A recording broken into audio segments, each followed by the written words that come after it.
Aku selalu menganggap hidup di desa adalah berkah.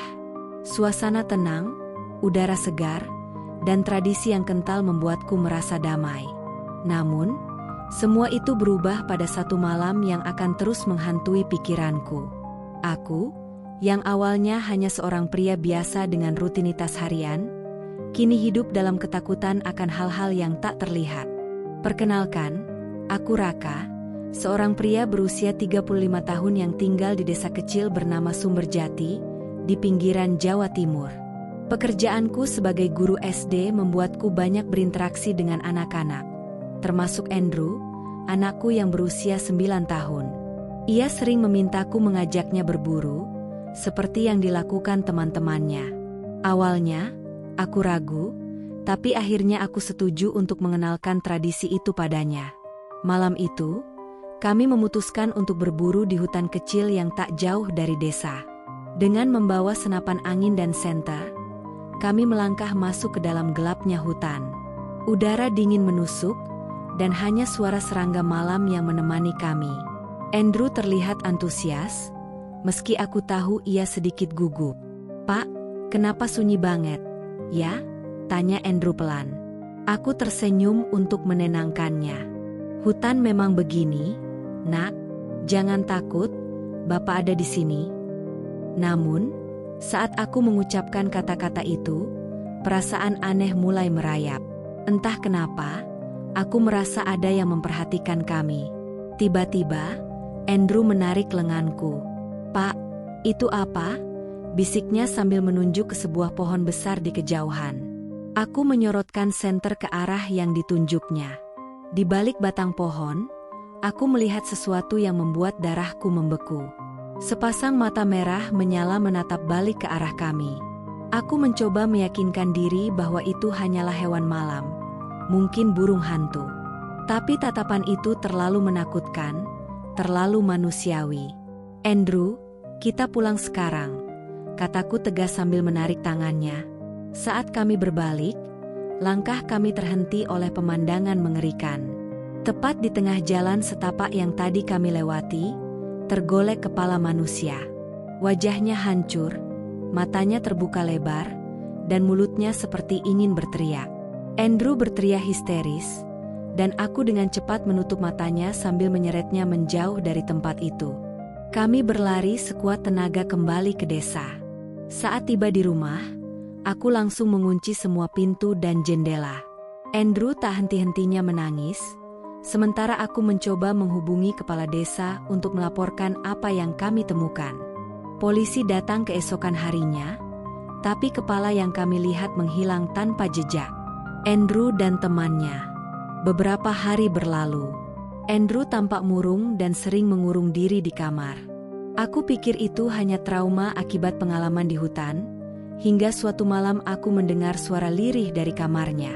Aku mengintip dari celah pintu dan melihat Andrew sedang berbicara, seolah-olah ada seseorang di sana. Tapi ruangan itu kosong. "Andrew, kamu bicara sama siapa?" tanyaku sambil masuk ke kamarnya. Ia terkejut, wajahnya pucat. "Enggak, Pak, cuma ngomong sendiri," jawabnya gugup. Aku merasa ada yang tidak beres. Keesokan harinya, aku menemukan sebuah gambar yang dibuat Andrew. Gambar itu menunjukkan kami sekeluarga sedang duduk di meja makan, tapi ada satu sosok tambahan, seorang pria tinggi dengan wajah kabur, berdiri di belakang kami. "Andrew, siapa ini?" tanyaku sambil menunjukkan gambar itu. Ia diam, menunduk, lalu berkata pelan, "Teman baru aku, Pak. Dia baik, kok." Bulu kuduku meremang. Aku tahu ini bukan sekadar teman imajiner. Teror di malam hari. Malam itu, aku tak bisa tidur. Pikiranku terus dipenuhi rasa cemas. Sekitar pukul 2 pagi, aku mendengar suara langkah kaki di luar rumah. Awalnya aku berpikir itu hanya suara anjing liar, tapi langkah itu berhenti tepat di depan jendela kamarku. Dengan hati-hati, aku mengintip dari balik tirai. Di luar, berdiri seorang pria tinggi dengan wajah kabur seperti yang digambar Andrew. Ia hanya berdiri diam, menatap ke arah jendela. Aku segera membangunkan istriku dan menyuruhnya memanggil polisi. Namun, saat aku kembali melihat ke jendela, pria itu sudah menghilang. Yang tersisa hanyalah jejak kaki besar di tanah basah. Polisi datang tak lama kemudian, tapi seperti biasa, mereka tidak menemukan apa-apa. Aku mulai merasa tak berdaya. Sarah dan Lily. Ketegangan semakin memuncak ketika Sarah, sepupuku yang tinggal tak jauh dari rumahku, mengalami kejadian aneh. Suatu malam, ia sedang bermain game online bersama teman-temannya, termasuk Lily. Di tengah permainan, suara aneh muncul dari mikrofon Lily. Suara itu terdengar seperti seseorang yang terengah-engah, diikuti dengan bisikan lirih. Tiba-tiba, Lily berteriak ketakutan dan permainan pun terhenti. Sarah, yang merasa khawatir, segera pergi ke rumah Lily. Ia menemukan Lily bersembunyi di bawah tempat tidur, gemetaran. Lily mengaku melihat seorang pria asing berdiri di dalam kamarnya, meski semua pintu dan jendela terkunci rapat. Ketika polisi datang, mereka hanya menemukan jejak kaki berlumpur di lantai kamar Lily. Jejak itu tampak menuju ke dinding, lalu menghilang begitu saja. Pesan dari masa lalu. Beberapa minggu setelah kejadian itu, aku mendapat pesan dari seseorang yang mengaku sebagai mantan penjaga hutan. Ia memperingatkan agar aku tidak pernah kembali ke hutan tempat aku dan Andrew berburu. Hutan itu terkutuk, katanya. Banyak orang hilang di sana. Mereka yang kembali sering membawa sesuatu yang tidak seharusnya. Aku teringat akan kepala yang kami temukan. Apakah itu yang menjadi pemicu semua ini? Puncak teror. Malam itu, aku memutuskan untuk berjaga di depan rumah.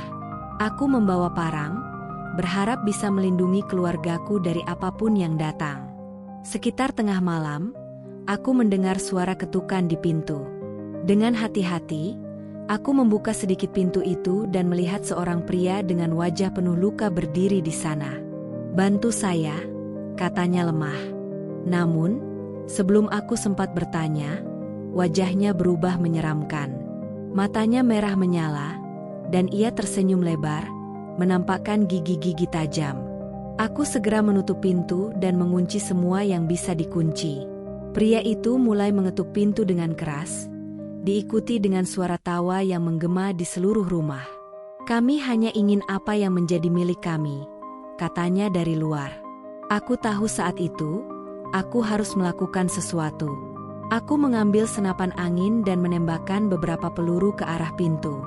Suara itu berhenti, dan ketika aku memberanikan diri untuk melihat keluar, pria itu sudah tidak ada. Akhirnya, sebuah pesan. Keesokan paginya, aku mengumpulkan keberanian untuk kembali ke hutan bersama beberapa penduduk desa. Kami ingin mencari tahu apa yang sebenarnya terjadi. Di sana, kami menemukan sebuah makam tua dengan batu nisan yang sudah hampir hancur. Di atasnya, tertulis nama seorang pria yang diakini hilang puluhan tahun lalu. Aku segera menyadari bahwa semua teror ini bermula dari kami yang tanpa sadar telah mengganggu tempat peristirahatan mereka. Kami melakukan ritual sederhana untuk memohon maaf, berharap itu cukup untuk mengakhiri teror yang menimpa kami. Hingga kini, aku masih merasa diawasi, terutama saat malam tiba. Tapi aku belajar satu hal penting dari pengalaman ini. Jangan pernah ganggu apa yang bukan milikmu, sebab mereka akan datang menagihnya.